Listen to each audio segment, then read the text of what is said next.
Hello guys, ನಮಸ್ಕಾರ. D+ Anand YouTube ಚಾನಲ್ಗೆ ಸ್ವಾಗತ. ಮೈಕ್ರೋ ಫೈನಾನ್ಸ್ಗಳಿಗೆ ಕಡಿವಾಣ, ಸರ್ಕಾರದಿಂದ ಸುಗ್ರೀವಾಜ್ಞೆ. ನಿರಂತರವಾಗಿ ಬಿತ್ತಿದ ನ್ಯೂಸ್ಗಳಿಂದ ಏನಾಯ್ತು ಅಂತಂದ್ರೆ ಸರ್ಕಾರದ ಕಣ್ ತೆರಿತು. ಸರ್ಕಾರ ಇವತ್ತು ಮೈಕ್ರೋ ಫೈನಾನ್ಸ್ಗಳಿಗೆ ಕಡಿವಾಣ ಹಾಕಕತ್ತಾರ. ಮೈಕ್ರೋ ಫೈನಾನ್ಸ್ ಒಳಗ ಲೋನ್ ತಗೊಂಡವ್ರು ಎಷ್ಟೋ ಜನ ಊರ್ ಬಿಟ್ಟು ಹೊಂಟಾರ. ಮೈಕ್ರೋ ಫೈನಾನ್ಸ್ ಒಳಗೆ ಲೋನ್ ತಗೊಂಡವ್ರು ಎಷ್ಟೋ ಜನ ಆತ್ಮಹತ್ಯೆ ಮಾಡ್ಕೊಳಕತ್ತಾರ. ಇದೆಲ್ಲ ನ್ಯೂಸ್ ಎಲ್ಲೊಂದ್ ಕಡೆ ನೋವಾಗಕತ್ತಿತ್ತು. ಮೈಕ್ರೋ ಫೈನಾನ್ಸ್ಗಳು ಇಷ್ಟೊಂದು ದಬ್ಬಾಳಿಕೆ ಮಾಡಬಾರ್ದಲ್ಲ ಅಂತ ಅನ್ಸಾಕತ್ತಿತ್ತು. ಈಗ ಸರ್ಕಾರ ಇದರ ವಿರುದ್ಧವಾಗಿ ನಾವು ಕಡಿವಾಣ ಹಾಕ್ತೀವಿ ಅಂತ ಒಂದು ಸುಗ್ರೀವಾಜ್ಞೆ ಹೊರಡ್ಸಕ್ ಹೊಂಟಾರ. ಈ ಸುಗ್ರೀವಾಜ್ಞೆ ಹೊರಡ್ಸೋದನ್ನ ನೋಡಿದಾಗ ಏನ್ ಅನ್ಸಾಕತ್ತದ ಅಂತಂದ್ರೆ ಈ ಬಡವರು ತಮ್ಮ ಕಾಲ್ ಮೇಲೆ ತಾವ ಕಲ್ ಚಲ್ಕೋತಾರ ಅಂತೇಳಿ ಕಾಣಕತ್ತದ. ಸರ್ಕಾರದ ಸುಗ್ರೀವಾಜ್ಞೆ ಏನಾರ ಕರಡು ಮಸೂದೆ ಏನ್ ರೆಡಿ ಆಗ್ಯದ, ಅದು ರಾಜ್ಯಪಾಲರ ಅಂಕಿತ ಆದ ತಕ್ಷಣ ಒಂದು ಬಿಲ್ ಪಾಸ್ ಆಗಿ ಹೊರಗಡೆ ಬರ್ಬೇಕಾಗ್ತದ. ಬಿಲ್ ಪಾಸ್ ಆಗೋದ್ಕಿಂತ ಮುಂಚೆನೆ ಏನಾಗ್ತದ ಅಂತಂದ್ರೆ ಮೈಕ್ರೋ ಫೈನಾನ್ಸ್ಗಳು ಇದಕ್ಕೊಂದು ಸ್ಟೇ ತರ್ತಾರ. ಕೋರ್ಟ್ ಒಳಗೆ ಇಶ್ಯೂ ನಿಲ್ತದ. ಆಮೇಲೆ ಸರ್ಕಾರ ಹೇಳ್ತದ ಇದು ಕೋರ್ಟ್ ಒಳಗದ, ಇದನ್ನ ಸಾಲ್ವ್ ಮಾಡಿದ ತಕ್ಷಣ ಒಂದು ಹೊಸ ಕಾನೂನು ತರ್ತೇವೆ ಅಂತೇಳಿ ಸರ್ಕಾರ ಇಲ್ಲಿಂದ ಜಾರೋ ತರ ನನಗ್ ಕಾಣಕತ್ತದ. ನಿಮಗೆ ಏನ್ ಅನ್ಸಾಕತ್ತದ ನನ್ನ ಕಮೆಂಟ್ ಸೆಕ್ಷನ್ ಕಮೆಂಟ್ ಮಾಡ್ರಿ. ಮತ್ತು ಇನ್ನೂ ನೀವೇನಾದ್ರೂ ನಮ್ಮ ಚಾನೆಲ್ ನ ಸಬ್ಸ್ಕ್ರೈಬ್ ಮಾಡಿ ಅಂದ್ರೆ ದಯವಿಟ್ಟು ಸಬ್ಸ್ಕ್ರೈಬ್ ಮಾಡಿ. ಸರ್ಕಾರದ ಈ ಸುಗ್ರೀವಾಜ್ಞೆ ಒಳಗಡೆ ಏನೆಲ್ಲ ಅಂಶಗಳು ಇರ್ಬೋದು ಅಂತ ನಾವು ನೋಡಕ್ ಹೋದಾಗ ಸರ್ಕಾರ ಏನ್ ಮಾಡಾಕತ್ತದ ಅಂತಂದ್ರ ಆಂಧ್ರ ಪ್ರದೇಶದ ರೀತಿಯಲ್ಲಿ ಮನಿ ಲಾಂಡ್ರಿಂಗ್ ಒಂದು ಹೊಸ ಲಾ ಅನ್ನ ನಾವು ತರ್ತೇವೆ ಅಂತ ಹೇಳಾಕತ್ತಾರ. ಈ ಕರಡು ಮಸೂದೆ ಅದ, ಅದ್ರೊಳಗಿರುವಂತ ಅಂಶಗಳನ್ನ ನಾವು ನೋಡಕ್ ಹೋದಾಗ ಏನು ಅಂತ ಹೊಸದದ ಅಂತಂದ್ರ ಕಂಪನಿ ಕಂಪಲ್ಸರಿ ರಿಜಿಸ್ಟರ್ ಆಗಿರ್ಲೇಬೇಕು ಅಂತ ಹೇಳಾಕತ್ತಾರ. ಯಾವ್ದಾದ್ರು ಹೊಸ ಕಂಪನಿ ಇತ್ತು ಅಂತಂದ್ರೆ ವಿತಿನ್ 6 ಮಂತ್ ಒಳಗಡೆ ರಿಜಿಸ್ಟ್ರೇಷನ್ ಮಾಡ್ಕೊಳ್ಬೇಕಂತ ಹೇಳಾಕತ್ತಾರ. ಇವೆರಡೂ ನಾವು ಶ್ಲಾಘನೀಯ ಅಂತ ಒಪ್ಕೋಬಹುದು. ಯಾಕಂತಂದ್ರ ಯಾವ್ದೊಂದು ಅನ್ರಿಜಿಸ್ಟರ್ಡ್ ಕಂಪನಿ ಇತ್ತು ಅಂತಂದ್ರ ಅವ್ರು ಜಾಸ್ತಿ ಬಡ್ಡಿ ದರ ಕೊಡ್ತಾರ, ಅವ್ರ ರೂಲ್ಸ್ ಎಲ್ಲ ಜಾಸ್ತಿ ಇರ್ತಾವ, ಅವ್ರಿಗೆ ಯಾವ್ದು ಟ್ರಾನ್ಸ್ಪರೆನ್ಸಿ ಇರೋದಿಲ್ಲ. ಸೊ ಇದರಿಂದ ಏನಾಗಿದೆ, ಮೈಕ್ರೋ ಫೈನಾನ್ಸ್ ಒಳಗೆ ಲೋನ್ ತಗೊಂಡಂತಹ ವ್ಯಕ್ತಿಗಳು ಗೋಲ್ಡ್ ಆಗಾಕತ್ತಾರ ಅಂತ ಕಾಣಕತ್ತದ. ಸೊ ಸರ್ಕಾರ ಇದನ್ನ ಒಪ್ಕೊಳ್ಳೋಣ. ಏನಪ್ಪಾ ಅಂತಂದ್ರೆ ಕಂಪನಿ ಕಂಪಲ್ಸರಿ ರಿಜಿಸ್ಟರ್ ಆಗಿರ್ಲೇಬೇಕು. ಓಕೆ, ವಿತಿನ್ 6 ಮಂತ್ ಒಳಗಡೆ ರಿಜಿಸ್ಟರ್ ಆಗ್ಬೇಕು ಇನ್ ಕೇಸ್ ಕಂಪನಿ ಈಗ ಸ್ಟಾರ್ಟ್ ಆಯ್ತು ಅಂತಂದ್ರ.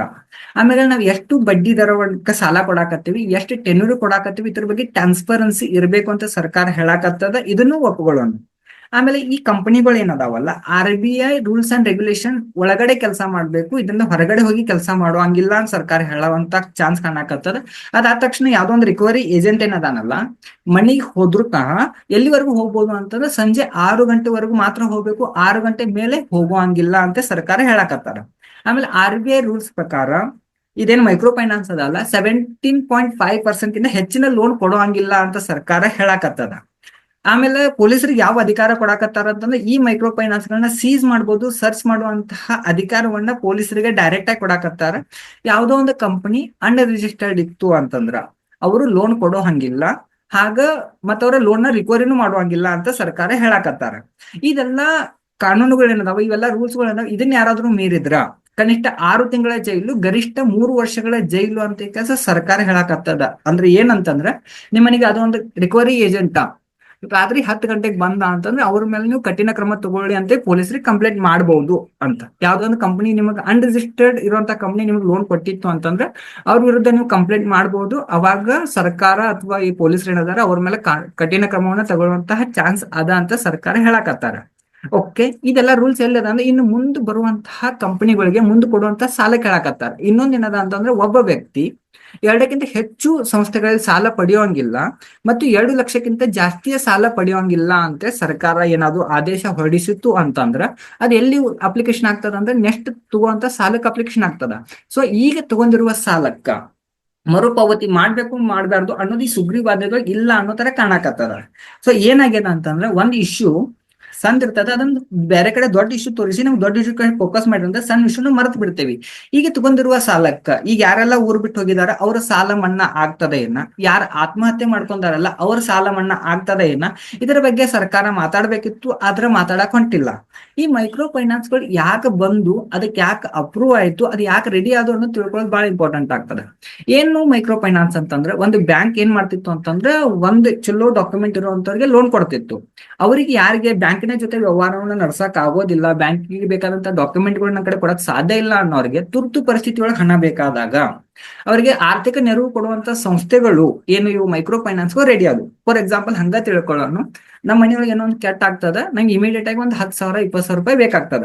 ನಾ ಅದೊಂದು ಬ್ಯಾಂಕಿಗೆ ಹೋಗ್ತೀನಿ, ಅಪ್ಲಿಕೇಶನ್ ಹಾಕ್ತೀನಿ, ಅದು ಅಪ್ಲಿಕೇಶನ್ ಪ್ರೊಸೆಸ್ ಆಗ್ತದ, ಅದು ನಂಗೆ ಅಮೌಂಟ್ ಟ್ರಾನ್ಸ್ಫರ್ ಆಗ್ಬೇಕು, ಅದು ಲೋನ್ ಡಿಸ್ಪರ್ಸ್ ಆಗ್ಬೇಕು ಅನ್ನಕ್ಕೆ ಎಷ್ಟೊಂದು ದಿನಗಳು ತಗೋತದ. ಅಲ್ಲಿವರೆಗೂ ನಂಗೆ ವೇಟ್ ಮಾಡುವಂತ ಅವಕಾಶ ಇಲ್ಲ. ಅವಾಗ ಏನ್ ಮಾಡ್ತಿದ್ರು ಅಂತಂದ್ರೆ ಜನ ಊರವರೆಗಿರುವಂತಹ ಯಾರೋ ಒಬ್ಬ ದೊಡ್ಡ ವ್ಯಕ್ತಿ ಆಗಿರ್ಬೋದು, ಹಣ ಯಾರ ಕಡೆ ಇರ್ತದೆ ಅವ್ರ ಕಡೆ ಹೋಗಿ ಕೈ ಸಾಲ ಅಂತ ಇಸ್ಕೊಂಡ್ ಬರ್ತಿದ್ರು. ಅವ್ರಿಗೆ ವಾರದ ಬಡ್ಡಿನೋ ಅಥವಾ ತಿಂಗಳ ಬಡ್ಡಿನೋ ದಿನದ ಬಡ್ಡಿನೋ ಹಿಂಗೆಲ್ಲ ಕೊಡ್ತಿದ್ರು. ಅದಾದ ತಕ್ಷಣ ಏನಾಯ್ತು ಅಂತಂದ್ರೆ ಅವಾಗ ಅವರ ದಬ್ಬಾಳಿಕೆಗಳು ಬಾಳ ಕಾಣ್ತಿದ್ವು ನಮಗ. ನಾವು ಹಳೆ ಕಾಲದ ಪಿಕ್ಚರ್ಗಳೆಲ್ಲ ನೋಡಿದಾಗ ಸಂಪತ್ತಿಗೆ ಸವಾಲಾಗಿರ್ಬೋದು, ಭೂತೈ ನಮಗ ಅಯ್ಯೋ ಆಗಿರ್ಬೋದು, ಇಂಥ ಫಿಲ್ಮ್ಗಳಾಗ ಎಲ್ಲ ತೋರಿಸಿದ್ದಾರೆ ಯಾವ ತರ ದಬ್ಬಾಳಿಕೆ ನಡೀತಿತ್ತು ಹಳೆ ಕಾಲದೊಳಗ ಅಂತ ಹೇಳಿದಾರೆ. ಈಗೂ ಆ ತರ ದಬ್ಬಾಳಿಕೆ ನಡ್ಯಾಕತ್ತದ. ಅದನ್ನ ನಾವು ಲೇವಾದೇವಿ ಸಾಲ ಅಂತ ಕರಿತೇವೆ ಅಥವಾ ಬೇರೆ ಯಾವ ಹೆಸರಿಂದ ಕರೀತಾರ ಅಷ್ಟೊಂದು ನಂಗೆ ಐಡಿಯಾ ಇಲ್ಲ. ಆದ್ರ ಆ ತರ ಸಾಲಗಳಿಗೆ ಕಡಿವಾಣ ಹಾಕ್ಬೇಕಾಗಿತ್ತು ಸರ್ಕಾರ. ಅದನ್ನು ಮೈಕ್ರೋ ಫೈನಾನ್ಸ್ ತರಾನೇ ಕನ್ಸಿಡರ್ ಮಾಡಿದ್ರು ಅಂತಂದ್ರೆ ಈ ತರ ಸ್ವಲ್ಪ ಕ್ಲಾರಿಟಿ ಕೊಡಬೇಕಾಗ್ತದೆ ಸರ್ಕಾರ. ಮೈಕ್ರೋ ಫೈನಾನ್ಸ್ ಯಾವುದು, ಕೈ ಸಾಲ ಯಾವುದು, ಬಡ್ಡಿ ಹೆಚ್ಚಿನ ಸಾಲ ಯಾರು ತಗೊಂಡಾರ, ಯಾವ್ದು ಅನ್ರಿಜಿಸ್ಟರ್ಡ್ ಕಂಪನಿ ಅನ್ನೋ ಸರ್ಕಾರ ಕ್ಲಾರಿಫಿಕೇಶನ್ ಕೊಡಬೇಕಾಗ್ತದ. ಈಗ ನಾವು ಮೈಕ್ರೋ ಫೈನಾನ್ಸ್ ಬರೋಣ. ಈ ಮೈಕ್ರೋ ಫೈನಾನ್ಸ್ ಕಂಪನಿಗಳು ಏನೀಗ ಧರ್ಮಸ್ಥಳ ಸಂಘ ಅಂತ ನಾವು ಮಾತಾಡಕತ್ತೀವಿ, ಇವೆಲ್ಲ ಯಾವ ಉದ್ದೇಶದಿಂದ ಬಂದು ಅಂತ ತುರ್ತು ಪರಿಸ್ಥಿತಿ, ಒಂದು ಹುಡುಗನ ವಿದ್ಯಾಭ್ಯಾಸಕ್ಕಾಗಿರ್ಬೋದು ಅಥವಾ ಮನೆಯೊಳಗಿನ ಯಾವ್ದೋ ಒಂದು ಮದುವೆ ಕೆಲಸಕ್ಕಾಗಿರ್ಬೋದು ಅಥವಾ ಹಾಸ್ಪಿಟಲ್ ಅಡ್ಮಿಟ್ ಆದಾಗ ಆರೋಗ್ಯದ ಚೇತರಿಕೆಗಾಗಿ ಕೆಲವೊಂದಷ್ಟು ಹಣ ಬೇಕಾಗ್ತಾವಲ್ಲ, ಈ ಹಣಗಳನ್ನ ಬ್ಯಾಂಕ್ ಕೊಡಲಿಲ್ಲ. ಅವಾಗ ಊರಾಗ ಯಾರೋ ಕಡೆ ನಾವು ಕೈ ಸಾಲ ತಗೊಳಕ್ ಆಗ್ಲಿಲ್ಲ ಅನ್ನೋ ಪರಿಸ್ಥಿತಿ ಒಳಗೆ ನಮಗೊಂದು ಆಪ್ಷನ್ ಯಾವ್ದು ಓಪನ್ ಆಗಿತ್ತು ಅಂತಂದ್ರೆ ಮೈಕ್ರೋ ಫೈನಾನ್ಸ್ ಓಪನ್ ಆಗಿತ್ತು. ಅವಾಗ ವರವಾಗಿ ಓಪನ್ ಆದ ಮೈಕ್ರೋ ಫೈನಾನ್ಸ್ ಈಗ ಶಾಪವಾಗಿ ಜನರಿಗೆ ಕಾಡಾಕತ್ತದ ಅಂದಾಗ ಸ್ವಲ್ಪ ಎಲ್ಲೊಂದ್ ಕಡೆ ನೋವು ಆಗಕತ್ತದ. ಜನ ಹತ್ತಿದ ಏಣಿಯನ್ನ ಒದ್ಯಾಕತ್ತಾರೇನೋ ಅನ್ಸಾಕತ್ತದ.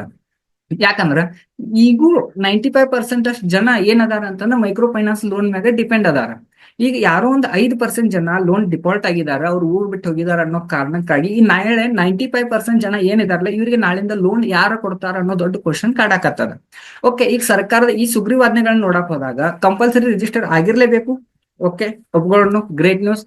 ಆದ್ರ ಇನ್ ಕೇಸ್ ಯಾರಾದ್ರೂ ಅನ್ರಿಜಿಸ್ಟರ್ಡ್ ಕಂಪನಿ ಈಗ ಆಲ್ರೆಡಿ ಫೈನಾನ್ಸ್ ಮಾಡಿದ್ರು ಅಂತಂದ್ರ ಅವ್ರ ರಿಕವರಿ ಮಾಡ್ಬೇಕು ಮಾಡಬಾರ್ದು ಅನ್ನೋದ್ರ ಬಗ್ಗೆ ಸರ್ಕಾರ ಕ್ಲಾರಿಫಿಕೇಶನ್ ಕೊಡ್ಬೇಕಾಗ್ತದ.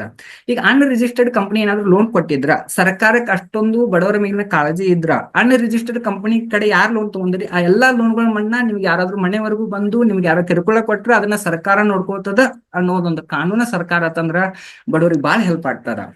ಆಮೇಲೆ ಟ್ರಾನ್ಸ್ಪರೆಂಟ್ ಇರಬೇಕು. ಎಷ್ಟು ಬಡ್ಡಿ ದರ ಕೊಡಾಕತ್ತೇವಿ, ಎಷ್ಟು ವರ್ಷ ಕೊಡಾಕತ್ತೇವಿ, ಎಷ್ಟು ತಿಂಗಳು ಕೊಡಾಕತ್ತೀವಿ, ಒಂದು ತಿಂಗಳಿಗೆ ಎಷ್ಟು ಹಣ ತುಂಬಬೇಕು, ಇಷ್ಟು ಹಣ ತುಂಬಿದ್ರೆ ಎಷ್ಟು ಬಡ್ಡಿ ದರ ಆಗ್ತದ ಅನ್ನೋದನ್ನ ಈಗ ಮಂದಿ ಅನಕ್ಷರಸ್ಥರದಾರ ಅವರಿಗೆ ಸ್ಥಳೀಯ ಭಾಷೆ ಒಳಗೆ ಡಾಕ್ಯುಮೆಂಟ್ ಕೊಡಬೇಕು, ಅವ್ರಿಗೆ ಇದನ್ನೆಲ್ಲ ತಿಳಿಸಿ ಹೇಳ್ಬೇಕು ಅನ್ನೋ ಸರ್ಕಾರದ ಈ ರೂಲ್ಸ್ಗೆ ನಾವು ಒಪ್ಕೋತೀನಿ. ಆದ್ರ ಎಷ್ಟೋ ಜನಕ್ಕೆ ಇವತ್ತು ಓದಾಕ್ ಬರೋದಿಲ್ಲಪ್ಪ, ನಾ ಅನಕ್ಷರಸ್ಥ ಅದೇನೆ ಅಂತಂದ್ರ ಅವರಿಗೆ ಸರ್ಕಾರ ಕಡೆಯಿಂದ ಹೊಸ ರೂಲ್ಸ್ ಅನ್ನ ಯಾವ ತರ ಮಾಡ್ಬೋದು ಅಂತಂದ್ರ ಜನರಿಗೆ ಹೇಳಿದ್ರೆ ಅರ್ಥ ಆಗೋದಿಲ್ಲ, ಓದಾಕ್ ಬರೋದಿಲ್ಲ ಅಂದಾಗ ಒಂದು ವಿಡಿಯೋ ಮಾಡಿ ಒಂದು PPT ಪ್ರೆಸೆಂಟೇಶನ್ ತೋರಿಸ್ರಿ. ಅದಾದ ತಕ್ಷಣ ಯಾರು ಲೋನ್ ತಗೋತಾರಲ್ಲ ಅವ್ರದೊಂದು ವಿಡಿಯೋ ಮಾಡಿ ಇಟ್ಕೋರಿ. ನೀವು ಕೊಡುವಂತ ಬಡ್ಡಿ ದರಕ್ಕ ಇಷ್ಟು ವರ್ಷಕ್ಕ ಇಷ್ಟು ದಿನಕ್ಕ ನಾ ಲೋನ್ ತುಂಬಾಕ್ ರೆಡಿ ಅದೇನಿ, ನಾ ಸಬಲ ಅದೇನಿ ಅಂತ ಕ್ಲಾರಿಫಿಕೇಶನ್ ಸಿಕ್ಕಾಗ ಮಾತ್ರ ಫೈನಾನ್ಸ್ಗಳು ಲೋನ್ ಕೊಡ್ಬೇಕನ್ನೋದನ್ನ ಸರ್ಕಾರ ಕ್ಲಿಯರ್ ಆಗಿ ಹೇಳ್ಬೇಕಾಗ್ತದ. RBI ರೂಲ್ಸ್ ಅನ್ನು ಫಾಲೋ ಮಾಡ್ಬೇಕು. ಈ ರೂಲ್ಸ್ ಹೆಂಗದ ಅಂತಂದ್ರೆ ಈಗ RBI ಅಂಡರ್ ಯಾರು ರಿಜಿಸ್ಟರ್ ಅದಾರಲ್ಲ ಅವ್ರ RBI ರೂಲ್ಸ್ ಅನ್ನು ಫಾಲೋ ಮಾಡ್ಲೇಬೇಕಾಗ್ತದ. ಇನ್ ಕೇಸ್ ಫಾಲೋ ಮಾಡ್ಲಿಲ್ಲ ಅಂತಂದ್ರ RBI ಅವ್ರ ಮೇಲೆ ಆಕ್ಷನ್ ತಗೊಳ್ಳಂತ ಚಾನ್ಸ್ ಇರ್ತದ. ಆಮೇಲೆ ಈವ್ನಿಂಗ್ 6 ಮಾತ್ರ ರಿಕವರಿ ಏಜೆಂಟ್ ಮನೆಗೆ ಹೋಗ್ಬೋದು ಅಂತ ಹೇಳಕತ್ತಾರೆ. ಎಷ್ಟೋ ಜನಕ್ಕೆ ಒಂದು ಕ್ವಶನ್ ಇತ್ತು, ಈಗ ರಿಕವರಿ ಏಜೆಂಟ್ ಮನೆಗೆ ಹೋಗ್ಬೋದು ಅಥವಾ ಹೋಗ್ಬಾರ್ದು ಅನ್ನೋ ಕ್ವಶನ್ ಇತ್ತು. ಸರ್ಕಾರ ಏನ್ ಹೇಳಕತ್ತದ, ಸಂಜೆ 6 ಗಂಟೆ ಮೇಲೆ ಮನೆಗೆ ಹೋಗುವಂಗಿಲ್ಲ ಅಂತ ಹೇಳಕತ್ತಾರ. ಅಂದ್ರ ನನಗ್ ಅರ್ಥ ಆಗಿದ್ದೇನಂತಂದ್ರೆ ಸಂಜೆ 6 ಗಂಟೆ ಒಳಗಡೆ ಮನುಷ್ಯ ಹೋಗ್ಬೋದು. ಹೋದ ತಕ್ಷಣ ಅವ್ರ ಲೋನ್ ಕೊಡ್ಲಿಲ್ಲ ಅಂತಂದ್ರ, ಫಾರ್ ಎಕ್ಸಾಂಪಲ್ ಈಗ ನಾ EMI ತುಂಬಬೇಕು ಅದನ್ನ ತುಂಬಾಕ್ ರೆಡಿ ಇಲ್ಲ ಅಂತಂದಾಗ ಎಷ್ಟು ಸಲ ಈ ವ್ಯಕ್ತಿ ಆ ಮನೆಗೆ ಹೋಗ್ಬೋದು? 1 ಸಲ, 2 ಸಲ, 3 ಸಲ, 4 ಸಲ ಅಥವಾ 10 ಸಲ ಹೋಗ್ಬೋದು. 11ನೇ ಸಲ ಹೋಗುವಂಗಿಲ್ಲ, ನೋಟಿಸ್ ಕಳಿಸ್ಬೇಕು. 1 notice, 2 notice, 3 notice, 4 notice, 8 notice ಅನ್ನೋ ಸರ್ಕಾರ ಅದನ್ನ ಡಿಪೈಂಡ್ ಮಾಡ್ಬೇಕು. ಅದಾದ ತಕ್ಷಣ ಇಷ್ಟೆಲ್ಲಾ ನೋಟಿಸ್ ಕಳಿಸಿದ ಮೇಲೂ ಆ ವ್ಯಕ್ತಿ ಲೋನ್ ತುಂಬಲಿಲ್ಲ ಅಂತಂದ್ರ ಆ ವ್ಯಕ್ತಿಗೆ ಯಾವೆಲ್ಲ ಕಾನೂನು ಕ್ರಮಗಳನ್ನ ಫೈನಾನ್ಸ್ ತಗೊಳ್ಬೇಕು ಅನ್ನೋದೊಂದು ಮಾರ್ಗಸೂಚಿಯನ್ನ ಫೈನಾನ್ಸ್ಗೆ ಸರ್ಕಾರ ಕೊಡಬೇಕಾಗ್ಯದ. ಆಮೇಲೆ 17.5% ಬಡ್ಡಿಗಿಂತ ಜಾಸ್ತಿ ಬಡ್ಡಿಯನ್ನ ಮೈಕ್ರೋ ಫೈನಾನ್ಸ್ ಕೊಡೋಂಗಿಲ್ಲ ಅಂತ ಸರ್ಕಾರ ಹೇಳಕತ್ತದ. ಇದನ್ನ ಒಬ್ಬಗಳನ್ನು ಬಡವರಿಗೆ ಬಹಳ ಹೆಲ್ಪ್ ಆಗ್ತದ. ಆದ್ರ ಈಗಾಗಲೇ ಕೊಟ್ಟಿರುವಂತ ಸಾಲ ಏನಾದ್ರು 17.5% ಗಿಂತ ಮೀರಿತ್ತು ಅಂತಂದ್ರ ಅದಕ್ಕ ನೀವು ಕೇವಲ 17.5% ಬಡ್ಡಿಯನ್ನ ಕ್ಯಾಲ್ಕುಲೇಟ್ ಮಾಡಿ ಅಷ್ಟ ಬಡ್ಡಿಯನ್ನ ನೀವು ತುಂಬಬೇಕು ಅಂತ ಸರ್ಕಾರ ಹೇಳಬೇಕು. ಹೆಚ್ಚಿನ ಬಡ್ಡಿ ಈಗಿರುವಂತಹ ಮೈಕ್ರೋ ಫೈನಾನ್ಸ್ ತಗೋಬಾರ್ದಂತೆ ಸರ್ಕಾರ ಯಾಕೆ ಹೇಳಕತ್ತಿಲ್ಲ? ಈಗ ಆಲ್ರೆಡಿ ಯಾವ್ದೋ ಒಂದು ಮೈಕ್ರೋ ಫೈನಾನ್ಸ್ 50%, 30%, 70% ಇಂಟ್ರೆಸ್ಟ್ ಚಾರ್ಜ್ ಮಾಡಿದ್ರು ಅಂತಂದ್ರೆ ಕಸ್ಟಮರ್ ಅನ್ನು ತುಂಬಲೇಬೇಕೇನ ಅಥವಾ ತುಂಬಬಾರದು ಅನ್ನೋದ್ರ ಬಗ್ಗೆ ಒಂದು ಕ್ಲಾರಿಟಿ ಸರ್ಕಾರ ಕೊಡಬೇಕಾಗ್ತದ. ಆಮ್ಯಾಗ ಯಾವುದೋ ಒಂದು ಅನ್ರಿಜಿಸ್ಟರ್ಡ್ ಕಂಪನಿ ಲೋನ್ ಕೊಡೋಂಗಿಲ್ಲ, ಲೋನ್ ರಿಕವರಿ ಮಾಡುವಂಗಿಲ್ಲ ಅಂತ ಸರ್ಕಾರ ಹೇಳಾಕತ್ತದ. ಇನ್ನು ಮುಂದೆ ಹೇಳಾಕತ್ತದ. ಈಗ ಆಲ್ರೆಡಿ ಕೊಟ್ಟಿರುವಂತ ಕಂಪನಿಗಳ ಮೇಲೆ ಆಕ್ಷನ್ ತಗೊಳ್ಬೇಕಾಗ್ತದ. ಇನ್ನೊಂದ್ ಏನದ ಅಂತಂದ್ರೆ, ಈ ಎಲ್ಲಾ ಕಾನೂನುಗಳನ್ನ ಮೀರಿ ಯಾರಾದ್ರೂ ಹೋದ್ರೆ ಅವ್ರಿಗೆ ಕನಿಷ್ಠ 6 ತಿಂಗಳ ಜೈಲು, ಗರಿಷ್ಠ 3 ವರ್ಷ ಜೈಲು ಏನ್ ಸರ್ಕಾರ ಹೇಳಾಕತ್ತದ. ಅದೇ ಪ್ರಕಾರ ಒಂದ್ ಕಸ್ಟಮರ್ ಏನಾದ್ರು ಈಗ ಲೋನ್ ತಗೊಂಡ ಅದನ್ನ ತುಂಬಲಿಲ್ಲ ಅಂತಂದ್ರ ಅವನಿಗೆ ಯಾವ ತರ ಕಠಿಣ ಕ್ರಮವನ್ನ ಸರ್ಕಾರ ತಗೋತದ. ಆಮೇಲೆ ಮೈಕ್ರೋ ಫೈನಾನ್ಸ್ ಆಗುವಂತ ಲಾಸ್ ಏನಂತ ನಾವು ಕರಿತೀವಿ ಅಂತಂದ್ರೆ ನಾನ್ ಪರ್ಫಾರ್ಮಿಂಗ್ ಅಸೆಟ್ ಅಂತ ಏನ್ ಕರಿತೀವಲ್ಲ, ಅದರ ರಿಕವರಿ ಯಾರು ಮಾಡಿ ಕೊಡ್ತಾರ. ಇನ್ ಕೇಸ್ ಅದ್ ರಿಕವರಿ ಆಗ್ಲಿಲ್ಲ ಅಂತಂದ್ರೆ ಸರ್ಕಾರ ಏನು ಟ್ಯಾಕ್ಸ್ ಒಳಗಾಗಿರ್ಬೋದು ಅಥವಾ ಬೇರೆ ಯಾವ್ದೋ ಒಂದು ಸಬ್ಸಿಡಿ ರೂಪದಾಗ ಆಗಿರ್ಬೋದು ಆ ಮೈಕ್ರೋ ಫೈನಾನ್ಸ್ ಹೆಲ್ಪ್ ಮಾಡಕ್ ರೆಡಿ ಅದಾರೇನ. ಇಷ್ಟೆಲ್ಲಾ ಕ್ವಶನ್ಗಳು ಕಾಡಾಕತ್ತಾವ. ಸೊ ಈ ಸುಗ್ರೀವಾಜ್ಞೆ 100% ಜಾರಿಗೆ ಬರ್ತದ ಅನ್ನೋದು ನನಗೆ ಡೌಟ್ ಕಾಣಕತ್ತದ. ಸೊ ಈಗ ನಾವ್ ಇದನ್ನ ಲೋನ್ ತುಂಬಬೇಕೋ ತುಂಬಾರ್ದು ಅನ್ನೋ ಕ್ವಶನ್ ಕಾಡಾಕತ್ತದ. ಇನ್ ಕೇಸ್ ನಾವ್ ಲೋನ್ ತುಂಬಲಿಲ್ಲ ಅಂತಂದ್ರ ನಮ್ಮ ಸಿಬಿಲ್ ಸ್ಕೋರ್ ಹಾಳಾಗ್ತದ, ಭಾರತದ ಎಕಾನಮಿ ಹೊಡೆದ್ ಬೀಳ್ತದ. ಯಾಕೆ ಹೊಡೆದ್ ಬೀಳ್ತದ ಅಂತಂದ್ರೆ, ನಾಳೆ ಯಾವ ಮೈಕ್ರೋ ಫೈನಾನ್ಸ್ ನಮ್ಗೆ ಲೋನ್ ಕೊಡಕ್ ಮುಂದ್ ಬರ್ಲಿಲ್ಲ ಅಂತಂದ್ರೆ ನಮಗ್ ಹಣ ಕೊಡೋರು ಯಾರ. ಸೊ ಸರ್ಕಾರಕ್ಕೆ ಈಗ ಕಡಿವಾಣ ಹಾಕೊಂಡು ಬಡವ್ರಿಗೆ ನಾವು ಹೆಲ್ಪ್ ಮಾಡೋಣ ಅನ್ನೋ ಉದ್ದೇಶ ಸರ್ಕಾರ ಕಡೆ ಇತ್ತು ಅಂತಂದ್ರ, ನಿಜವಾದ ಕಳಕಳಿ ಅವ್ರಿಗೆ ಇತ್ತು ಅಂತಂದ್ರ ಸರ್ಕಾರ ಹೇಳ್ಬೋದು, ನಾಳೆಯಿಂದ ಯಾರು ಮೈಕ್ರೋ ಫೈನಾನ್ಸ್ ಒಳಗೆ ಲೋನ್ ತಗೊಳಕ್ ಹೋಗ್ಬೇಡ್ರಿ, ನಾವು ಒಂದು ಹೊಸ ಸ್ಕೀಮ್ ಜಾರಿಗೆ ತರ್ತೇವಿ. ಆ ಸ್ಕೀಮ್ ಒಳಗೆ ಹೆಂಗಿರ್ತಾರ ಅಂತ ಸುಮಾರು 10,000 50,000 ಒಳಗು ವಿತೌಟ್ ಇಂಟ್ರೆಸ್ಟ್ ನೀವು ಯಾವುದೇ ಬಡ್ಡಿ ದರವನ್ನ ಕಟ್ಟೋ ಹಂಗಿಲ್ಲ, ಸರ್ಕಾರ ನಿಮಗೆ ಲೋನ್ ಕೊಡ್ತದೆ, ನೀವು ವಿತೌಟ್ ಬಡ್ಡಿ ದರದ EMI ತುಂಬ್ಕೊಂತ ಹೋಗ್ರಿ ಅಂತ ಸರ್ಕಾರ ಒಂದು ಹೊಸ ಸ್ಕೀಮ್ ಹೊರಡಿಸಬಹುದಲ್ಲ. ಈಗಾಗಲೇ ಕುಮಾರಸ್ವಾಮಿ ಅವರು ಸರ್ಕಾರದೊಳಗ ಕೆಲವೊಂದಷ್ಟು ಮನಿ ಲಾಂಡ್ರಿಂಗ್ ರಿಲೇಟೆಡ್ ಕಾನೂನುಗಳನ್ನು ತರಬೇಕಂತ ಹೋರಾಡಿದಾಗ ಅದು ಇನ್ನೂ ಜಾರಿಗೆ ಬಂದಿಲ್ಲ. ಅದು ಯಾಕೆ ಜಾರಿಗೆ ಬಂದಿಲ್ಲ, ಅವಾಗಿನ ವಿರೋಧ ಪಕ್ಷದೊಳಗೆ ಯಾರಿದ್ರು ಅಂತ ತಿಳ್ಕೊಳ್ಳೋದು ಬಹಳ ಇಂಪಾರ್ಟೆಂಟ್ ಆಗ್ತದ. ಅಥವಾ ಸರ್ಕಾರ ಈಗಾದ್ರೂ ಅದನ್ನ ಜಾರಿಗೆ ತರ್ತಾರೆ ಅನ್ನೋ ತಿಳ್ಕೊಳ್ಬೇಕಾಗ್ತದ. ಯಾರು ಬಡ್ಡಿ ಜಾಸ್ತಿ ಕೊಡಾಕತ್ತಾರೆ, ಕೈ ಸಾಲ ಕೊಡಾಕತ್ತಾರ, ಅವ್ರ ವಿರುದ್ಧ ಯಾವ ತರ ಕಠಿಣ ಕ್ರಮ ತಗೊಳ್ತೀರಿ, ಅಥವಾ ಈಗಾಗಲೇ ತಗೊಂಡಿರೋ ಸಾಲಕ್ಕೆ ಯಾವ ತರ ಮನ್ನಾ ಆಗ್ತದ ಅಥವಾ ತುಂಬಬೇಕು ತುಂಬಾರ್ದು ಅನ್ನೋ ಕ್ಲಾರಿಟಿನೂ ಕೊಡ್ಬೇಕಾಗ್ತದ. ಸೊ ನಿಮಗೆ ಏನ್ ಅನಿಸ್ತದ, ಈಗ ಮೈಕ್ರೋ ಫೈನಾನ್ಸ್ ನಾಳೆ ಬಂದಾಯ್ತು ಅಂತಂದ್ರೆ ನಮಗ್ ತುರ್ತು ಪರಿಸ್ಥಿತಿ ಹಣ ಬೇಕು ಅಂದಾಗ ಕೊಡೋರ್ ಯಾರ ಅನ್ನೋ ಕ್ವಶನ್ಕ ಸರ್ಕಾರ ಆನ್ಸರ್ ಮಾಡ್ಬೇಕಾಗ್ತದ, ಅಥವಾ ಸರ್ಕಾರನ ಹೊಸ ಸ್ಕೀಮ್ ಅನ್ನು ತರಬೇಕಂತ ಅನಿಸ್ತದ. ನಿಮಗೆ ಏನ್ ಅನಿಸ್ತದ ಅನ್ನೋದನ್ನ ಕಮೆಂಟ್ ಸೆಕ್ಷನ್ ಕಮೆಂಟ್ ಮಾಡ್ರಿ. ಮತ್ತೆ ಈ ವಿಡಿಯೋ ಯಾರಿಗೆ ನೆಸೆಸರಿ ಅದಲ್ಲ ಅವ್ರಿಗೆ ದಯವಿಟ್ಟು ಶೇರ್ ಮಾಡಿ. ಧನ್ಯವಾದ.